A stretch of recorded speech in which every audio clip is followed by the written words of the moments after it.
ఆంజనేయుడిని హనుమంతుడు అని కూడా అంటారు. అసలు ఆంజనేయుడికి హనుమ అనే పేరు ఎలా వచ్చిందో ఈ వీడియోలో తెలుసుకుందాం. అప్పుడే పుట్టిన ఆంజనేయుడికి ఆకలివేసి చుట్టూ చూస్తాడు. అక్కడ తన తల్లి అంజనీదేవి కనిపించదు. బాగా ఆకలివేసి ఆకాశం వైపు చూస్తాడు. అక్కడ మిలమిల మెరుస్తున్న సూర్యుడు కనిపిస్తాడు. అదేదో పండు అనుకుని వెంటనే సూర్యుడు వద్దకు ఎగురుతాడు. అది పర్వకాలం కావడంతో సూర్యుడిని గ్రహించడానికి రాహు అక్కడకు వెళ్తుంటాడు.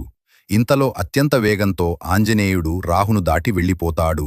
ఒక వానరం సూర్యుని వద్దకు వెళ్తుందని గమనించిన రాహు ఏమీ అర్థంకాక వెంటనే ఇంద్రుడి వద్దకు వచ్చి ఫిర్యాదు చేస్తాడు.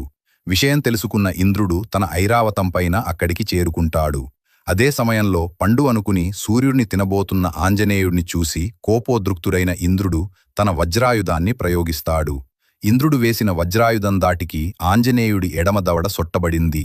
అలా సొట్టలుబడిన హనువులు కలిగినవాడు కాబట్టి అప్పటినుండి ఆంజనేయుడిని హనుమ అని పిలుస్తారు.